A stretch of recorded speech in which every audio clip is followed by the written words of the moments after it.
Welcome, our fellow lovers of love, and thank you for joining us on yet another excursion through the stream of consciousness down the river of tranquility to fill the lake of life with love.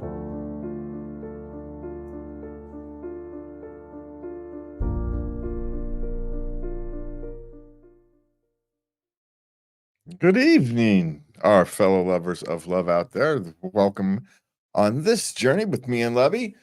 Here as we delve into the complex portrayal of mothers in media and literature. Well, at least in modern media and literature, anyway. Yes. We'll kind of qualify that a little bit.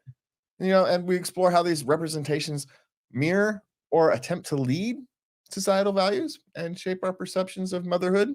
Or do they? I suppose, is another way to kind of question that. From the sacrificial to the career-driven mother, we discussed all the diverse narratives that influence our understandings of what it means of being a mother today and in the past. Because, lots of modern media tries to reshape how we view the past as well, for better or for worse. Not making a value judgment there. I'm just saying it's what it happens to be. So that's what we're discussing today, portrayal of mothers in media and literature. And then we've got our normal questions on work, life, relationships, parenting, and that's various things. So before we start, we want to welcome our Sacramento audience on KUBU 96.5 FM here in Sacramento. And we want to welcome all the rest of you out there as well. You can send us your questions, comments, and whatnots to late-night-love.us. And you can always find us at late-night-love.us as always. Okay, so it's an interesting question, right? Mothers in modern media, because media and mothers have been it's been a love-hate relationship, right? From the evil stepmothers to these mothers who try to have it all, and some succeed, some fail, but it's this modern view of mothers, right, that we see in media, which is interesting because modern media is failing. So it's a question of, does modern media reflect our view of motherhood at the moment, or is it trying to lead our view of motherhood, which is why it's, so we say, struggling to connect with the wider audience. Because it does seem to me that in the last, I don't know, decade, 15 years, it's hard to pin an exact thing. There has been a trend where we have put unrealistic expectations on women and mothers, which is saying something, because since the 70s, we have put this theoretical expectation on women that they can have it all, right? You can have a high-powered career, a completely fulfilling mother's life. You don't have to sacrifice nothing. You just have to have the right, I don't know, circumstances, luck, drive. But that's not true. Nothing comes without sacrifice. Those most successful men, they sacrifice a lot. And a lot of what they sacrifice is time with their family. That's what their sacrifice is. They sacrifice that familial connection that others get to have because they're not driving for financial success. So we've been doing this to women since the 70s, right? That they can have it all. They can, and then now recently we're telling women that they don't have to work for it and have it all. Just because you want it, you can have it. Right. These are kind of the messages between what movies will call a Mary Sue from, Rey of Star Wars, right? You haven't seen the new Star Wars. You don't really. No, I don't watch the new Star Wars. Right. Well, a lot of people say she doesn't have the journey. You know how Luke had to lose and lose badly in order for him? Yeah. He had to lose twice, in fact, right? He didn't win until the very end. He lost every time he really essentially he went up against right? He won the first time, but that was pure dumb luck. He didn't know what he was doing. He had the help of a Jedi force pushing that thing down into the right. He didn't do it himself. He had help that he didn't know he'd had, and no one tried to pretend otherwise. But the difference in the modern movies is they lack that journey, that humility. They start off good and they get their powers just because they believe in it. And that's not how these things work. No, you have to And learn from an old master. I want to give them a little bit of a break. A little devil's advocate here, because since the I don't know, 2005, 2006, I forget when Save the Cat came out, everybody's been following a formula. And so they essentially no longer give time for character development in movies these days. Like, you couldn't make Rocky under it takes too long to develop the character, but you couldn't have Rocky without taking that time to develop the character. And we don't. The only movies that give that time to develop character, oddly enough, essentially are either romance movies or horror films these days. They're the only ones that have the freedom to deviate from the script. And of course, romance movies are their own barrel of problems, right? If you think about them too much. If you just watch them for, 90 minutes of, entertainment, they're fine. But if you sit down and try and think through a romance movie, just don't. Anyway, I've gone off on a tangent and I forgot what my actual point was. So I guess the question is, does modern media reflect our view of motherhood, our modern view of motherhood, or is it trying to lead our modern view of motherhood, or is it just as confused as the rest of us are right now? We don't really know what all these things mean, despite the fact that we do.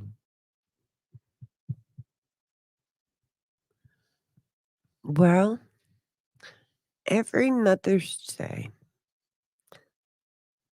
the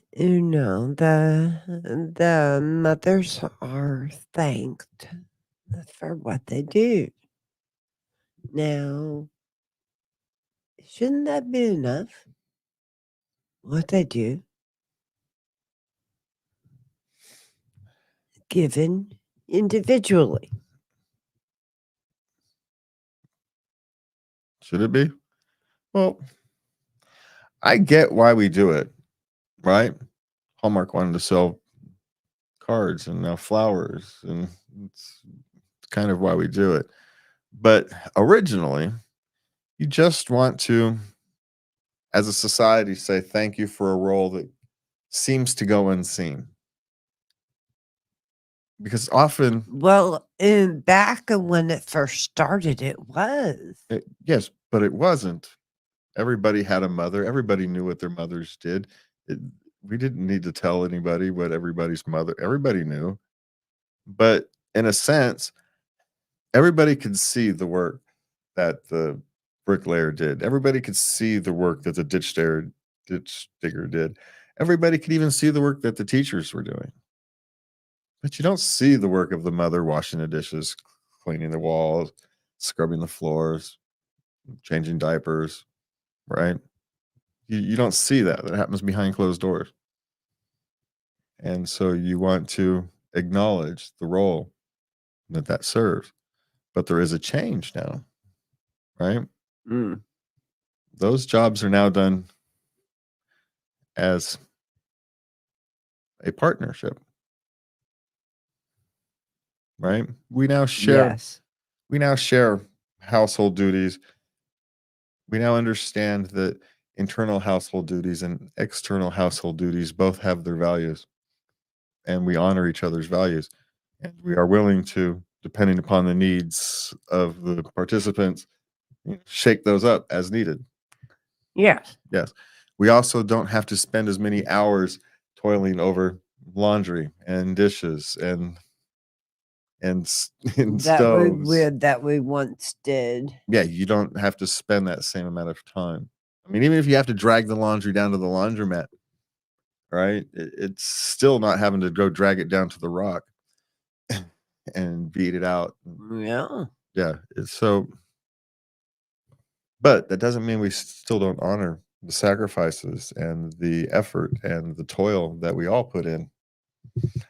I guess maybe we should combine Mother's and Father's Day and actually have a Parents' Day, Actually, that sounds like a fantastic idea. where instead of honoring the roles that we individually have, honor the responsibilities that all of us have. Because that's really what being a parent is, whether it's a mother or a father. It's navigating those responsibilities because they're often competing. You have to earn a check and to keep the lights on and a roof over the head. You have to plan for a career at a retirement. At the same time, you have to navigate your child growing into an adult. Those aren't always going to align. How do you navigate that? That's where the meat of being a parent is. And whether you're a stay-at-home mother or a working mother who has a stay-at-home father or somewhere in between, like most of us, Yeah. you know, that's all those are difficult to navigate. No one gets out of this easy unless you're lucky enough to have a spouse who can pay for a nanny, right? And even that has its own trials and tribulations to navigate. Yes. So, no one gets out of this easy. So let's just honor each other. And on this Mother Day, you honor everybody for the roles that they can play. And if you happen to be one of those whose mothers weren't the best, well, it can be a sad day for you. And, maybe instead of honoring your mother, you honor the person who was the closest thing to a mother. And maybe you can view it that way. Because you probably had somebody. Doesn't have to be a woman. Mm-hmm. So honor the person who is the most like your mother in your life. That way it doesn't have to be a negative day. Yeah. Yeah.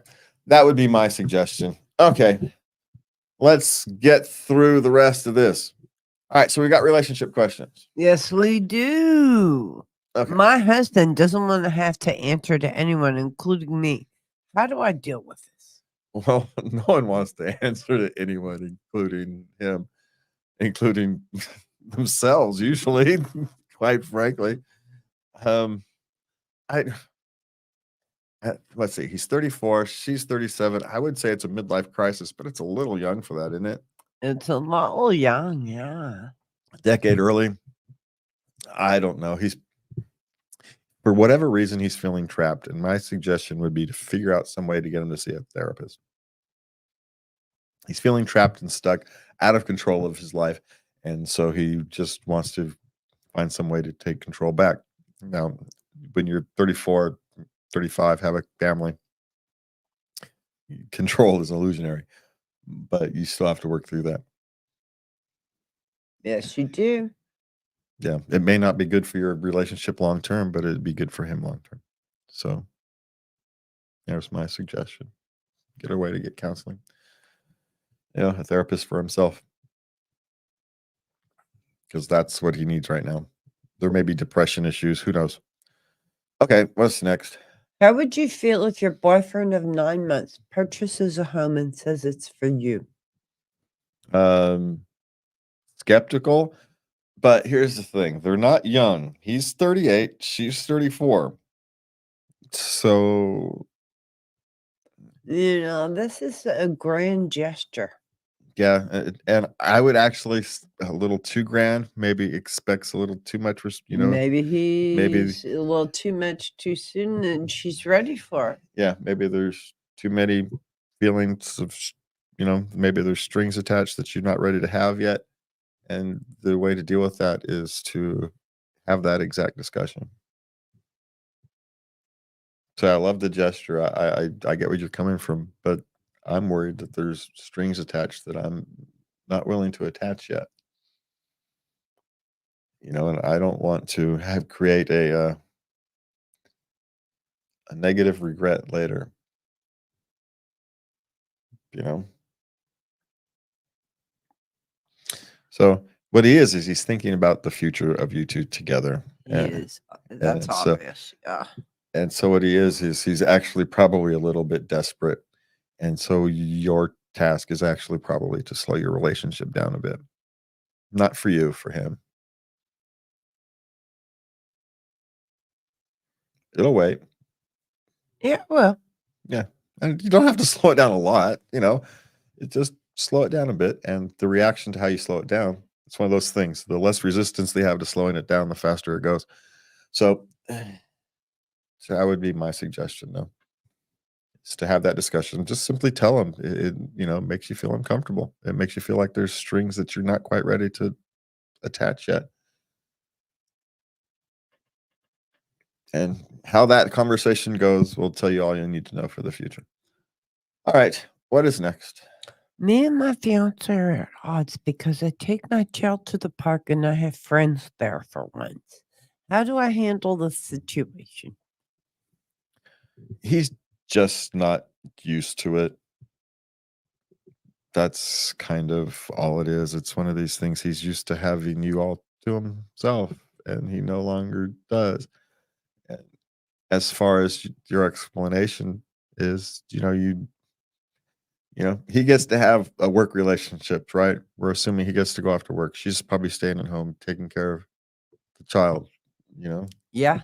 Yeah. And so he needs adult conversations. And it's actually, you need to explain to him that it's not right to burden him with all of that needs because it will weigh on him in the long term. It will.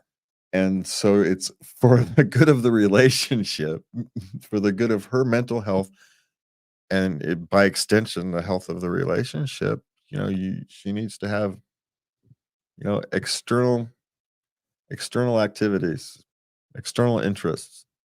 It's just not good for anybody if because she'll become resentful, and so will he, for having to be the only thing she has to express herself with, and especially on those days when he's had a stressful day and he doesn't want to have to deal with anything, and he comes home, she's had a stressful day and wants to vent to somebody. And you guys have built this whole thing up where you're the only two who's you're leaning on. Yeah, it's just bad news. Yeah, there's a pot that'll boil over right there. So yeah, you just kind of explain that to him. Will he have to get used to it? Yeah, but if he can't, then that it's probably not husband material. Okay, not mature enough yet. What's next? No, yeah. Me and my ex separated. I had purchased gifts for his family prior to our splitting up. Do I still give them to them?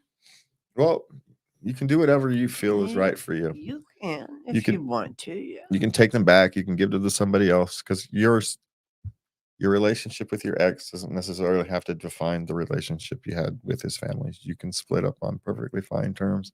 Say, hey, I bought these for you beforehand. I just didn't want to take them back, and just give them to them. People understand. People will also understand if you decide to take them back or use them yourself, or because they'll never know. So you get to do whatever you want. So how's that? There you go. Yeah. So don't overthink it. Just do what you feel is right. Yeah. You're in your 30s. You're in your early 30s. You're both old enough to deal with it. Okay. My husband and I let our stoner friends move in, and we're at our wits' end. Should we save this friendship? They're not doing anything around the house. Oh, well, well, should we say, well, yes, you can save the friendship by asking them to find a different place to live. That's how you save it. Not everybody's compatible as roommates. That's your thing. Mm-hmm. And you don't take it any farther than that. You're just not compatible roommates, and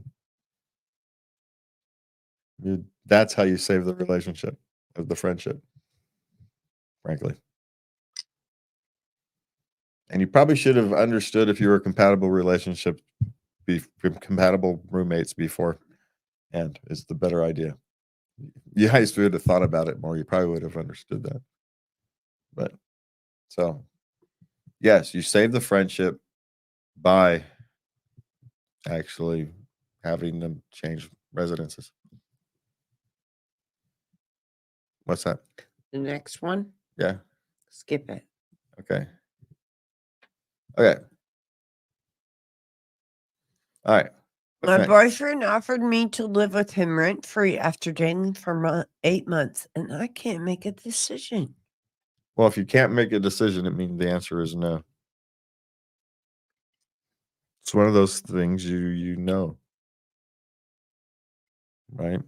If you can't decide yes, then the answer is no. Yeah.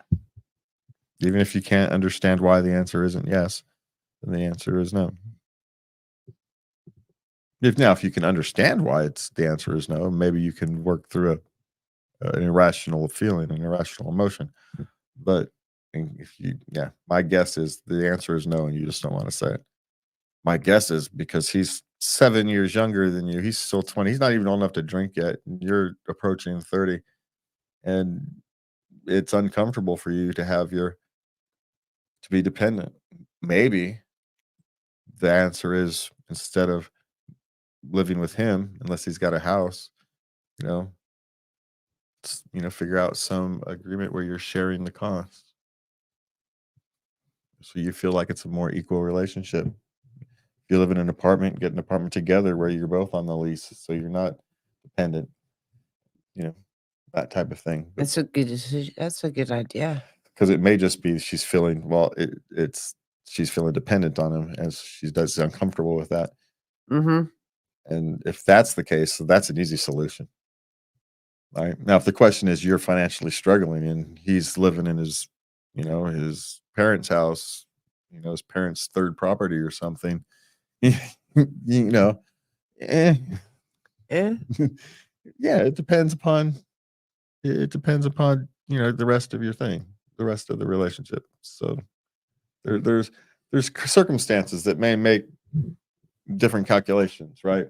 It may be easy for him to offer this while you rebuild your finances, but or maybe the relationship just isn't anywhere near living together yet. Who knows? With just that information, it's hard for me to say. Even though after 8 months, you probably would know if you want to live with somebody or not. So it's either she doesn't feel like feeling financially dependent, which is reasonable, which has other solutions. And she has some misgivings about living with him. Or some misgivings on the relationship as a whole. So figure out what that is. Yeah. Okay, so excuse me. We're on to parenting questions now. So what do we've got? My 15-year-old daughter wants an iPhone for her 16th birthday. Unfortunately, we can't afford an iPhone, and we tried to explain this to her. However, she is very angry and has stopped speaking to us. What should we do? This comes up like every 3 or 4 months, doesn't it? Where some kid can't have something they want. It's a recurring theme on this one. And the answer is kind of basically always the same. So let them be mad. They'll get over it. Enjoy the silence if they're not speaking to you.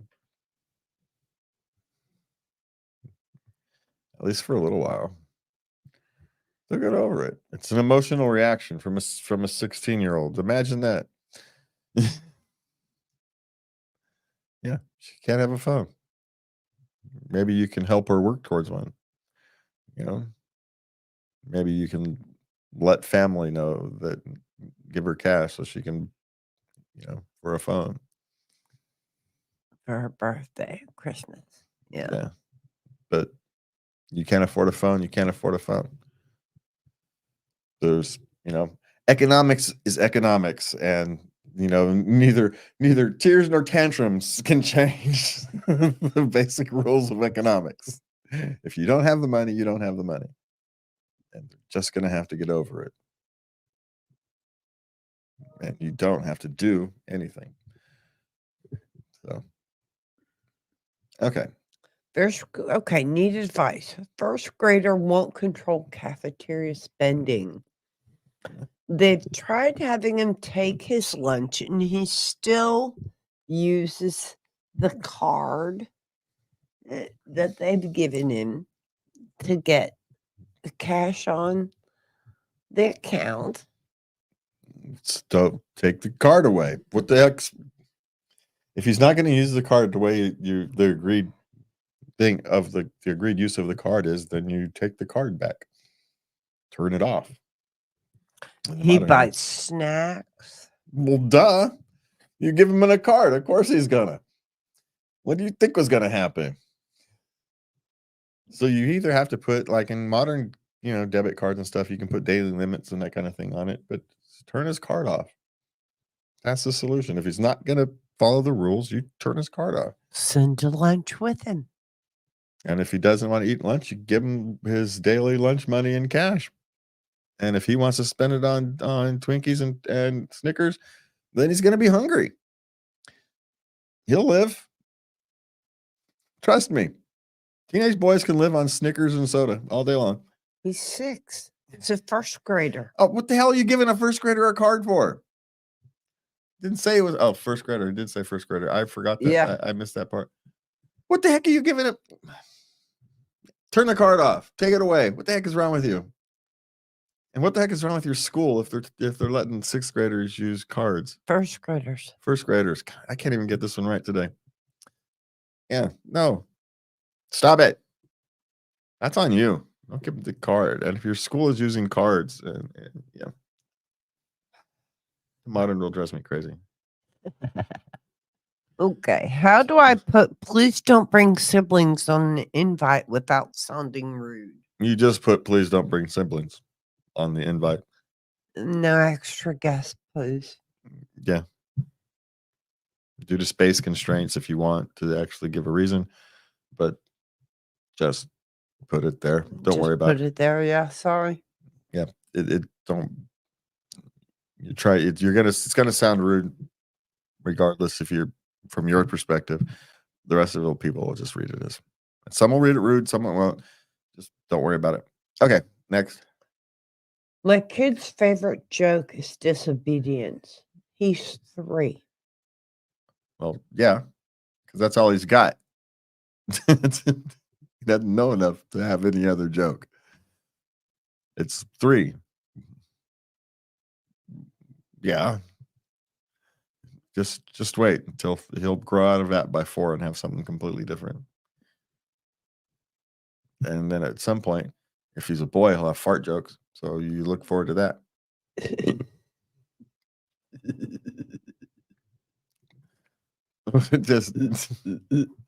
I'm just saying it. Yeah. Yeah, it's a little boy. Yeah, it's a little boy. He's 3. It's a little boy being 3. The best reaction for a little boy who's being 3 is none. Don't laugh, don't punish, because that's the one reaction he doesn't want. Any reaction is better than no reaction. If you give him no reaction, he gets no rewards and he changes his behavior.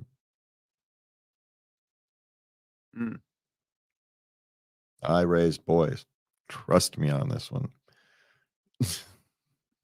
When they're doing that, that's a cry for attention, right? If it doesn't work, it's going to do something else. So when he does something else, reward that. Reward the behavior you want and ignore the behavior you don't when he's looking for attention. Just ignore it. It's the worst thing for him because that's the one thing they don't want. They don't care what kind of attention they want. They're not sophisticated enough. They just want attention. So they'll do whatever they can to get attention. So if you don't give them attention, they'll move on to something else that gives them attention.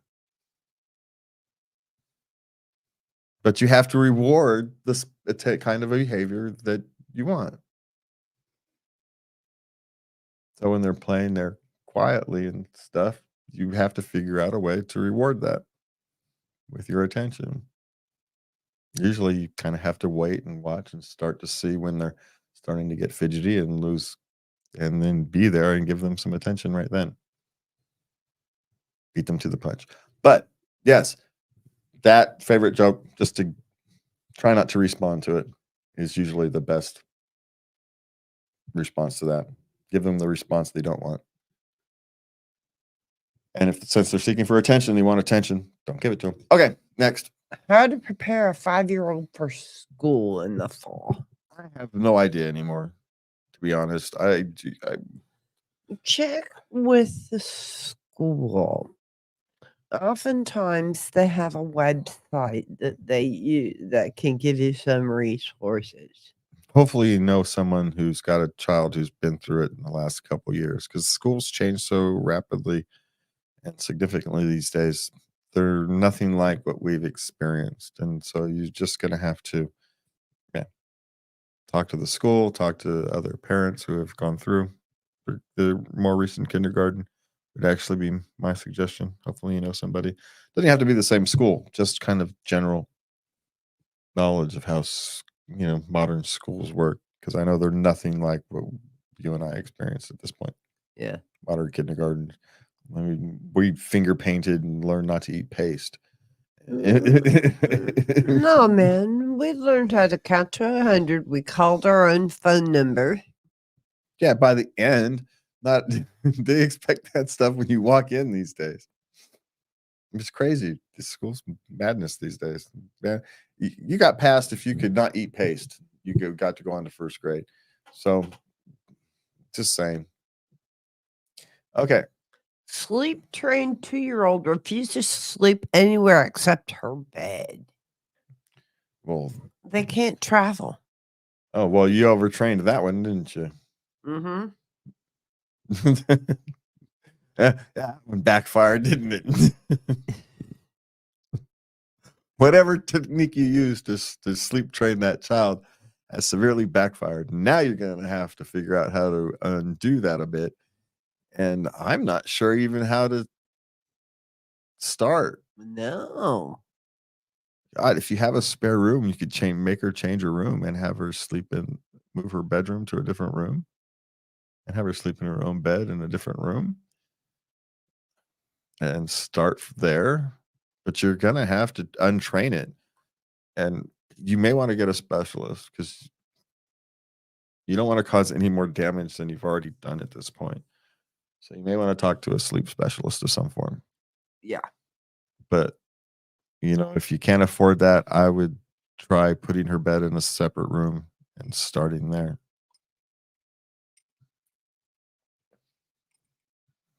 So she's sleeping in her bed in a separate room so she can start getting used to, basic therapy techniques. But man, that's the dangers of overtraining. Yeah. Unfortunately. Yeah. And be careful. This child may have OCD issues and stuff. She may be prone to that kind of thing. Right? It may be a symptom that they're prone to something of that nature. Okay. Yeah. Okay. I'm always the mom reaching out for play dates. Now she's concerned something's wrong with her. No, you're just the one there's always has to be the one, right? Otherwise it doesn't get done. It's how these things work. You either accept your role in the society, in the group, or you don't. You don't have to. You can choose to be like everybody else and not do it. But if you want play dates, you're gonna have to do it yourself. You have to just define if it's important for you enough for you to be the one to organize them. Sorry. You know what I did? I became Girl Scout Brownie leader. Yeah, sometimes you got. Yeah, if you want it done, sometimes you got to do it yourself. Yeah. Is it fair? No, but life ain't fair. Yeah, But is anybody going to do it the way you like it? No. So, No, do it yourself. yeah. Yeah. And, you know, Do the Girl Scout thing, I'm telling you. and the other benefit of that is your children will know that you do anything for them. Absolutely. So there is the added benefit of that. And you get to have wonderful experiences with all these interesting kids. So there's that. Okay. Have you ever done a chore chart for young kids? I never did a chore chart for any kids, but that was mine. I have, yes. And we did pictures for things like making the bed, brushing teeth, eating breakfast, getting dressed. I never A did. very simple one that they could do themselves. I never did chore charts for them because it was too much of a chore for me. I'll be honest.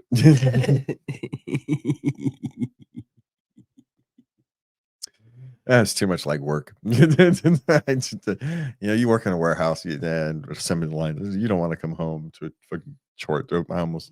Chore charts. I almost slipped there. You just don't want to do it. You know, you've been following QA sheets and processes. You just don't want to come home to chore charts.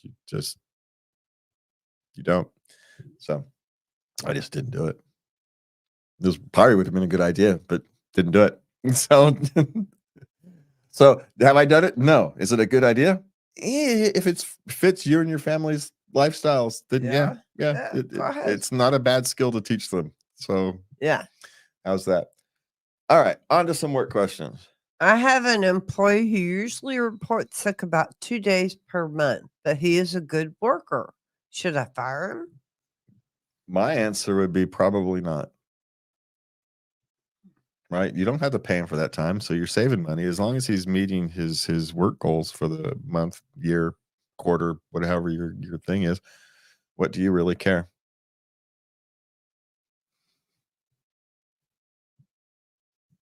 You know, ask him if he wants to adjust his official schedule. Maybe he's got dialysis treatments and he doesn't want to say anything. Maybe he has an anxiety disorder and he needs a couple mental health days a month so he can stay productive the rest of the time. Yeah. You can have a private conversation and ask. Maybe he's got a medical condition that, you know, creeps up every now and again. It's got to be dealt with. MS, lupus, who knows? There's a whole list of things that it could theoretically be. Maybe he's got a sick mother he has to take care of every now and again. Got doctor's appointments every other week. You don't know. You're not going to know until you're asked, but ask with compassion and, you know, looking for a solution if you should need it. If you don't need a solution, if the jobs are getting done, he's not putting a burden on anybody else, and leave it alone. You want to build loyalty with your workers, show them loyalty when they need it. He clearly needs it. If you want to find out why, it would be completely reasonable for you to want to find out why. Yes. Yes. And offer him a solution. Maybe, hey, we'll make it official. That's an official day off. So, right? You can do that. You're the boss. He needs a day off every couple of weeks. Okay, fine. You're just going to schedule it as a scheduled day off. Knock yourself out. Right? You control the schedule. Yes, you do. You know, if he's putting burden on other coworkers, that's a different discussion to have. But otherwise, no. And if you allow this to happen, you will have a very loyal employee. Mm-hmm. So, okay. What do we have next? Coworker talked to me about me behind my back to another coworker over Teams. That she didn't want to be on his team.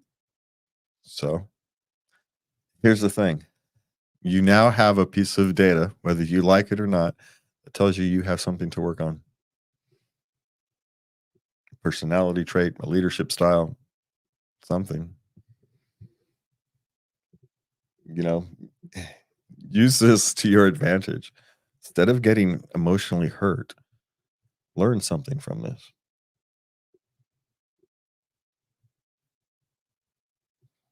You know, that's what good leaders do.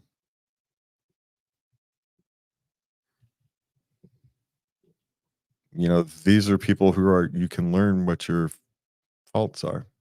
These are the things that allow you to grow as a human being. If you can take the punch in the gut, or not take it as a punch in the gut. There you go. Yeah, hey, you've already taken it as a punch in the gut, so you're just going to have to take the punch in the gut at this point. But you know what? It's okay. You can still learn from it. You can still say, okay.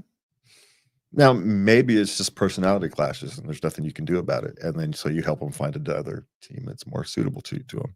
And because that's what good leaders do. But if it's something you can work on and something maybe you should work on, you're a leader. Be a leader. Be the leader you want to be. Even if you're not the leader, you can still be the leader. You don't have to be the leader to be the leader. Well, it's an opportunity. Yeah, but it's no matter what, it's an opportunity to work on yourself. Yeah. Okay. Called in sick after going out with coworkers. Am I a bad person? Yes, of course you are. Terrible, horrible person. Yeah, you.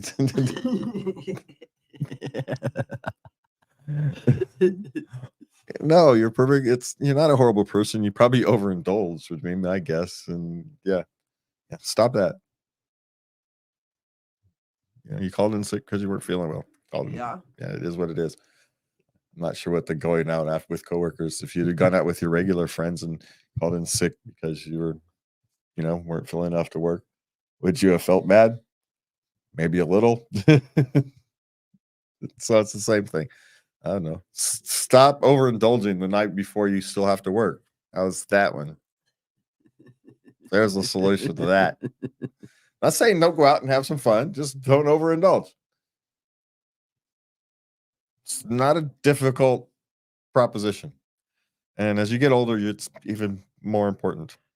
And if you can't, then that's another issue. Yeah. Oh, there you go. That's a whole nother issue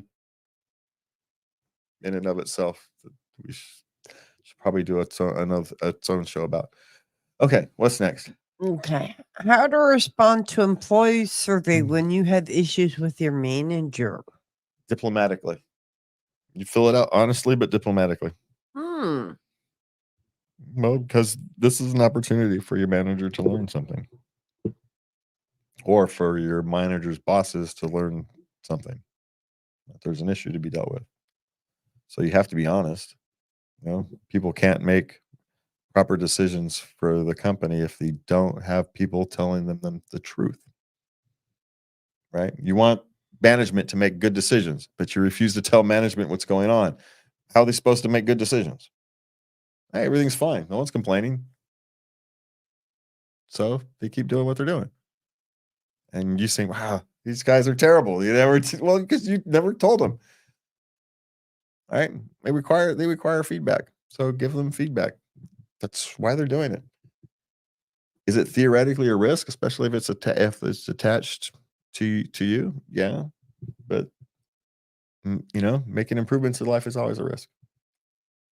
So I have always been honest with the employee surveys, but diplomatic, right?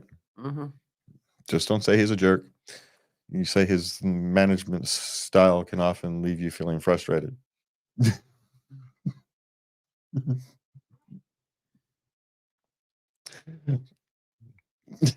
See? That's pretty good. Yeah, I'm pretty good at this. So yeah, that's how you deal with it. Okay, what's next? Passive aggressive worker wants to get to know me all of a sudden when I'm leaving. That's because who knows? Because she's going to talk about you when you're gone. You don't care. What do you care? My suggestion was to treat them the exact same way you treated them before. Yeah. Yeah, just don't worry about it. Because everybody knows who they are. So, yeah, there's my thing. Leave them. Let it be. Sleeping dogs lie. Treat them the same way you've always been treating them. Yeah. Good advice. Yeah. Well, it's never good to burn bridges, but at the same time, you don't want to leave people with anything more than they've got at this point. All right, what's next? Coworker monitors my bathroom breaks and even complained about it in a meeting. What can I do? Go to HR, man. This is ridiculous. HR's not going to care.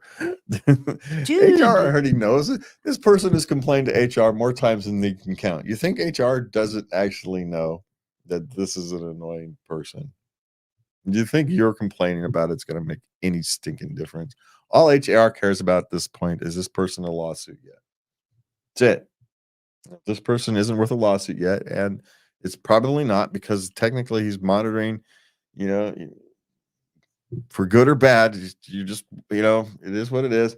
You know what this kind of person is, right? This is the kind of person who gets annoyed if you work too fast or too slow.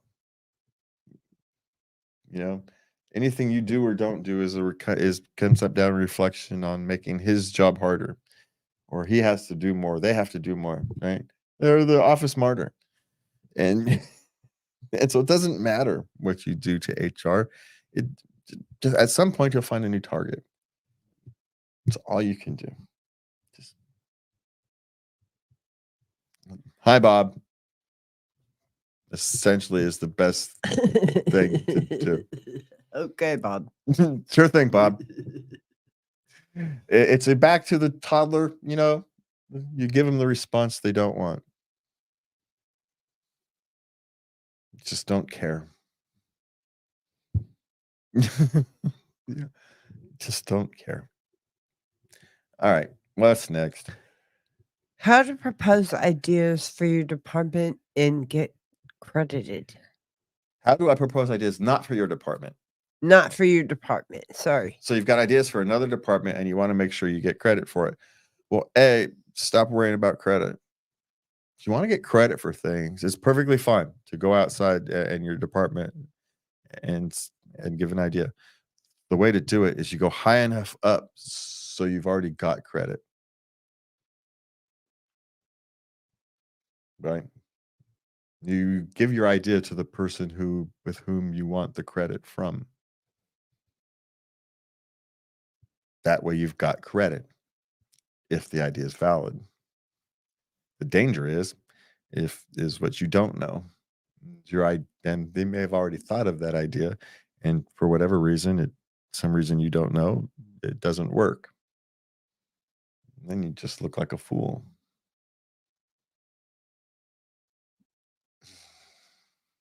But take the risk. It's not worth. They might be happy that you're willing to take a risk. You're willing to look outside your own box and see other things. And so even if it's something that is not, plausible, it's not as good of an idea as you think it is for reasons you don't know. They might be impressed that you're willing to take a risk. But you get credit by giving the idea to the person who you want credit from. There you go. Okay. What's a more inclusive alternative for you guys, or plural, to use in company group chats? You all, or if you want to be informal, y'all. I say hi all or hey all. So, though ladies and gentlemen, you guys. Yeah. You don't want you guys. Ladies and gentlemen, if you want to be formal. Yeah. I don't even know if ladies and gentlemen works in the modern world, to be honest. Hi all is what I use, but I also get to do it in a relatively informal thing. Well, know the culture of what you're dealing with.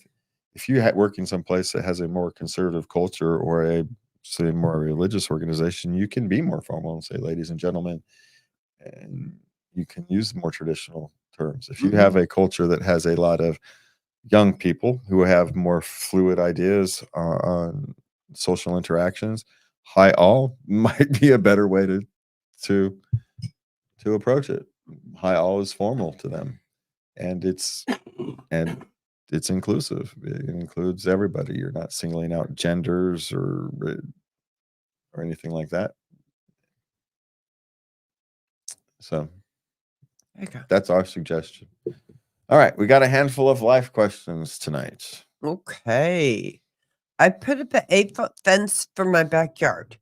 My neighbor flies drones over my backyard and has a camera pointed on the top of my house looking over my fence. What do I do? Is this legal? Well, whether it's legal or not depends upon your local jurisdiction. So you're going to want to look into that. And despite all of the emotional reactions people will give you to this problem, the best way to start is a cease and desist order. Have a lawyer send out a cease and desist order. Ask them to stop. Legally ask them to stop. Yeah. And you go from there. There you go. Because that way, if you send them a cease and desist order and they don't legally stop, then you can next and go and try and get a restraining order to have them have a court forcefully tell them to stop. Or you can go into a legal discussion and come up with an agreement. If maybe there's a misunderstanding of where that camera in the backyard is actually pointed, maybe it's only pointed at their yard, but from where you're seeing it looks like it's pointed at yours. These things can be tricky, but you start at this to keep everything as friendly as possible, to keep it from disintegrating any farther. You have to start with a lawyer. Send a cease and desist order. Yeah. Any cheap lawyer can write a cease and desist order. It's not an issue. It doesn't cost a lot. But I would start there so it doesn't escalate into something uglier. How's that? Okay. What's next? I live alone in a small 1,100 square foot house. After a new home was built next door, I first experienced outages and brownouts. When the problem was corrected, my kilowatt hours more than doubled. Am I paying for the house next door?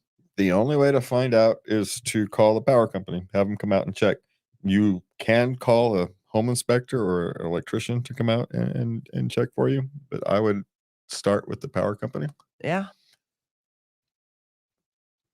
Just say this doesn't make sense. Just literally just tell them exactly what you told us, and they'll likely send somebody out to look. So, and see what the deal is. What may have happened is you had a failing meter, and it's been failing for a long time. It wasn't properly counting. You've gotten cheap bills. It's entirely possible. So what they've now done is replace the meter in a box, or something weird has happened when they fixed it, and yeah, or someone could be very well stealing your. It's possible. It's possible. It wouldn't be the first time. Well, okay. Well, what do we have? my school's demanding a copy of every student's car key. Is this illegal? Probably not, depending upon the school. Now, if we're talking about a private high school or college or something, you may have signed away that right, even though it's iffy. You may have, right? It's a private school. You're parking that car on private property. They could make an argument that if you sign a contract, I don't know how legally enforceable that would be. But if it's like a public school of any form and they're demanding to keep, no, it's just not legal for them to do that. You tell them to pound sand. But the quick and easy solution is to park off campus and walk. Walk right on. Yep. Yeah, tell them to pound sand. But if they force the issue, my suggestion would be a few of your students to get together and hire a lawyer. There'll be some group out there who'd be perfectly happy to take up a case like this. Okay, what do we have next? My 22-year-old son has cut my husband and me out of his life and is refusing to take our calls. He says this is revenge for being overprotective, strict, and never listening. What should we do? Nothing. There's nothing to do at the moment. There's just not. He's 22. He's very young. Yeah, and because the problem here at this thing is everything you try to do is just going to reinforce his viewpoint. So the only thing you can actually do at this point is to let him be and to show him that you respect his perspective. And at some point, hope he gets a new one as he grows older and gets more experience in life. He understands that raising children is complicated and these aren't easy questions, and why he may disagree with how you raised, he raised you. He comes back with a different understanding. Or in 2 years, when he's broke and needs a place to stay, you welcome him with open arms because that's what parents do. You may want to reflect upon maybe your parenting wasn't as good as you would have liked, but welcome to the club of everybody. Yeah, really. Yeah, that's the club of every parent. So yeah, there's just not much to do at this stage because anything you do is just going to make it worse, sadly. So don't, you follow the Hippocratic Oath on this one. First, do no harm. So you do nothing. Send them birthday gifts, Christmas gifts, call and leave a message once a month, every 6 weeks, whatever. Just, give enough time so he's not feeling like you're pressuring. And when, just say hi. I just called to say hi. Just kind of thing every 6 weeks. Yeah. Mm-hmm. Good idea. And over time, at some point, it is what it is. Sorry.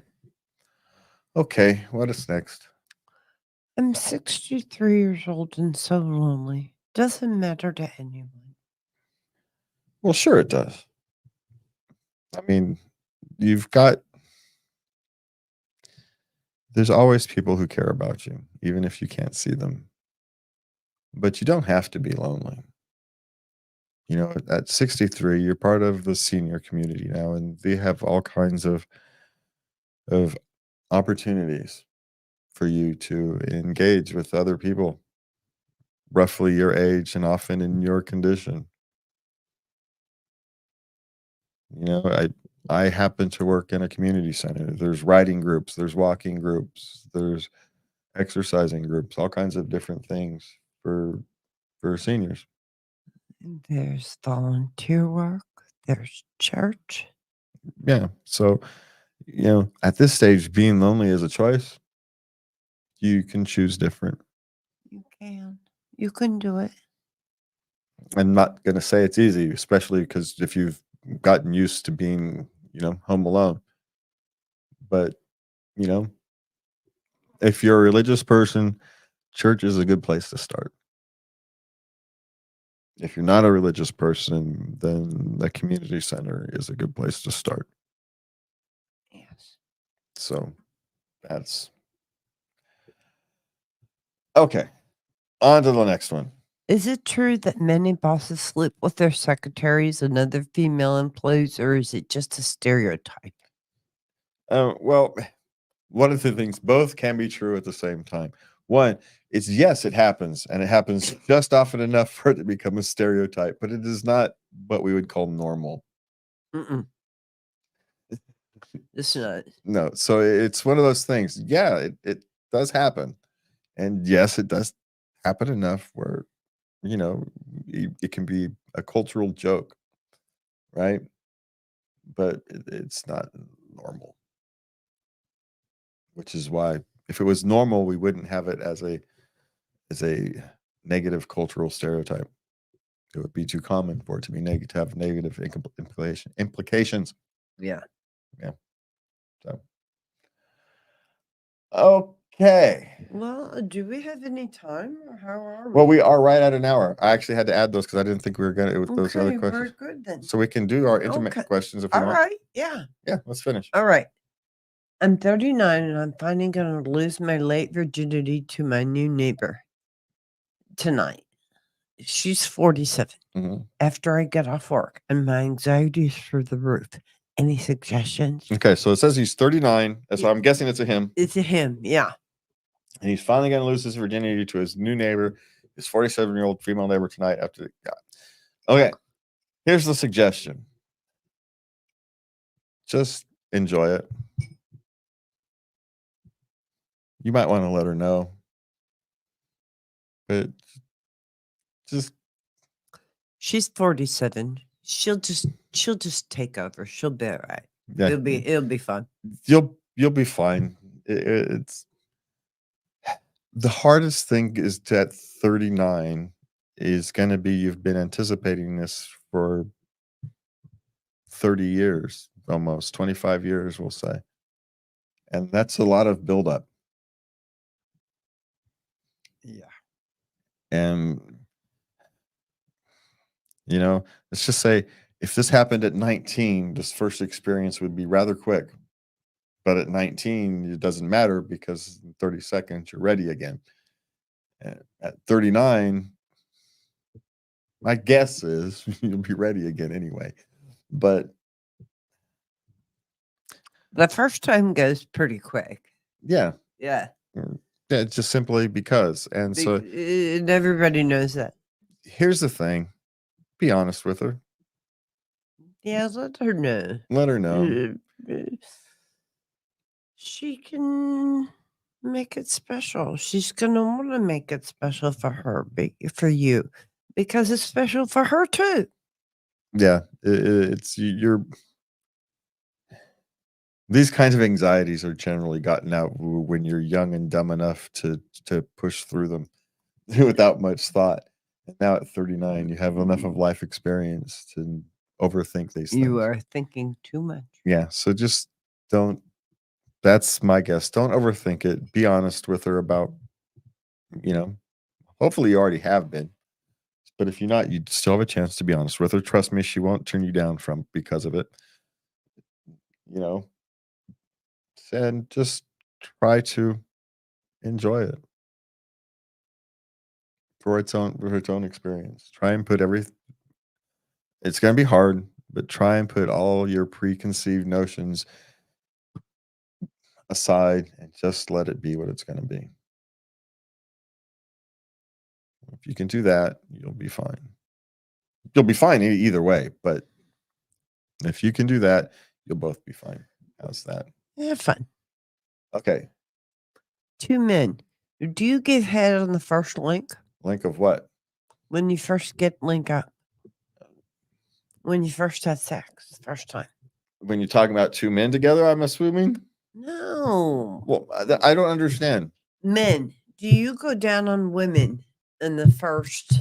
Okay, but we never call that giving head. Because giving head is something completely different, woman. Oh.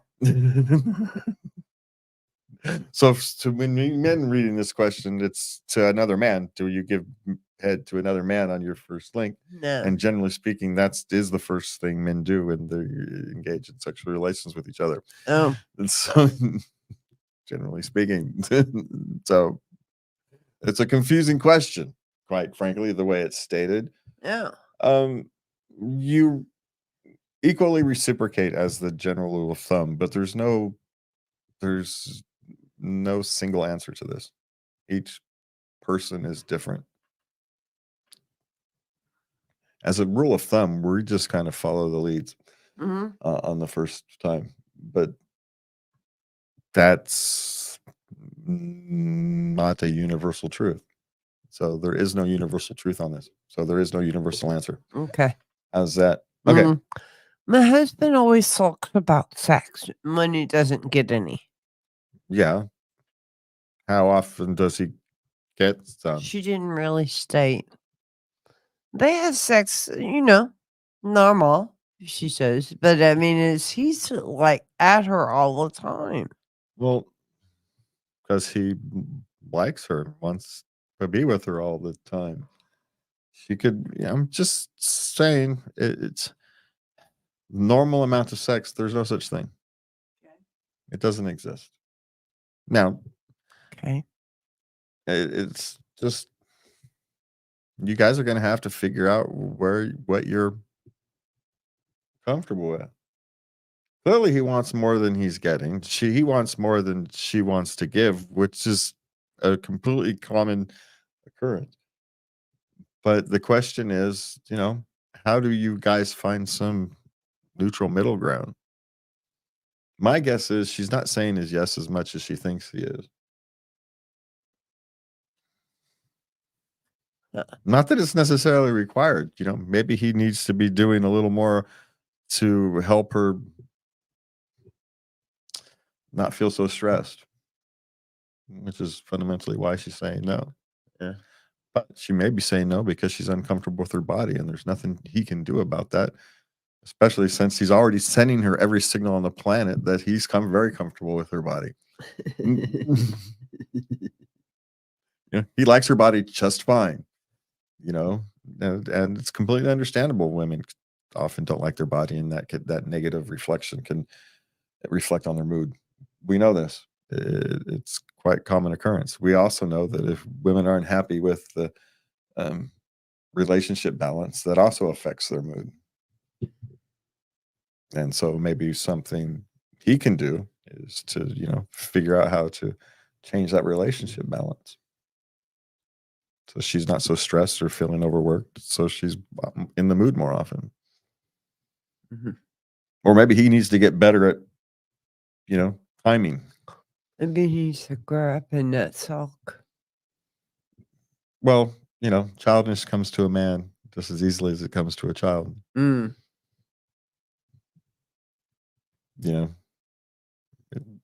is what it is. Women could not sulk when they don't get what they want.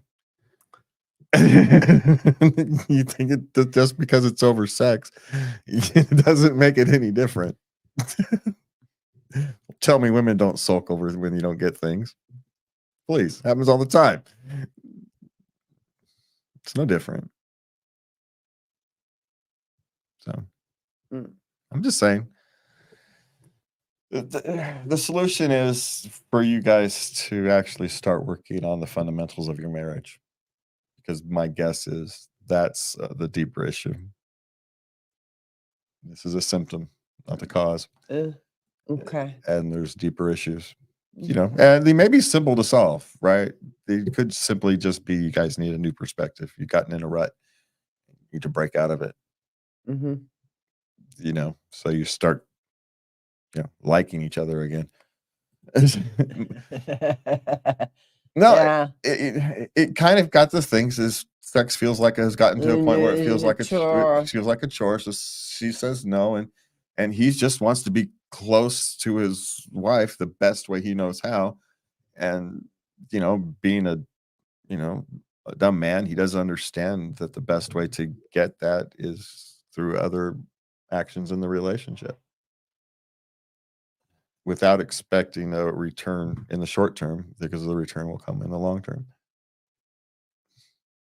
But it's hard to tell especially if they're relatively young, in their 20s, early 30s. Okay, what's next? Are men entitled to hand blowjobs like my spouse figures? No, to car, not just to car. Yeah, you didn't want to put these in here. I'm sorry. Yeah. So, no one's entitled to anything like of that sort. He just wants one. Entitled. Now, she may be over emphasizing his. She may just want one, and so now she's going, well, because he asked for one all the time. He's feeling entitled, and he's really not feeling entitled. He just hopes you would do it. Those are not the same thing. But no one's entitled to any of those things, and quite frankly, it's dangerous. But on a lonely backcountry road, someday, some people are and enjoy that kind of thing. Not everybody does. So how's that? There you go. That's a good one. Okay. What's next? Girlfriend wanted me to dom, but I had no idea what I'm doing. Well, have fun exploring. Yeah, here's the thing. In the modern world, you can literally just go to Bing and ask the AI.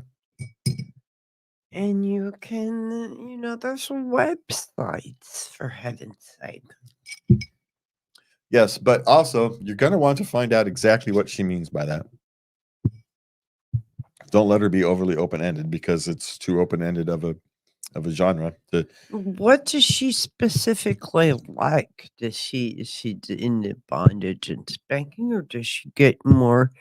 Does she have a more severe kink? Like, is she into golden showers or something? Or she What? she's like verbal. Is she overly verbal things or verbal domination type? Yeah. So there's a whole. You've got to find out more clearly, and then just have some fun doing some research. Yeah. Hey, and be glad that she won't be overly troubled by your search history. So, so think about that. You get to go digging through the realms of the internet on sexual terms without having to worry about your girlfriend getting mad.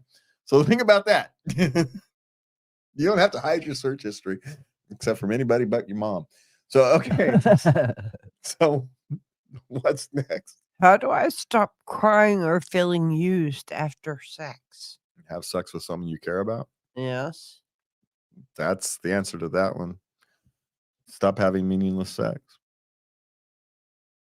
Because at this stage, what you're failing to understand is you're using that person as much as they are using you. You just don't know it. You're using them hoping you feel something, some kind of connection. And you don't. You're blaming them for feeling used. But you're using them. You're putting some fantasy onto them that they can't fulfill. It's not possible. You're trying to capture lightning in a bottle, but there's not even a spark. So the answer is to stop it. You're using sex as a substitute for meaning, for fulfillment. You're never going to find it. And you know it. That's why you cry every time, because you know it's a fruitless search. You just don't know anything different. Here's the trick. You don't need to know anything different. You just need to stop what you're doing.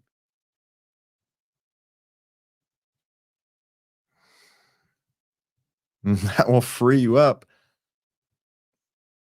to figure the rest of it out. Because as long as you continue this cycle, you're literally using the time that you can use to figure out where you want to go, what you want to do, who you are, to hurt yourself, to deliberately hurt yourself. You're deliberately hurting yourself at this point, simply because you don't know anything else to do. All you have to do is stop. And it's not as easy as it sounds. But it is what you have to do. Okay, last one. I want to end things with a current fling, but we're coworkers.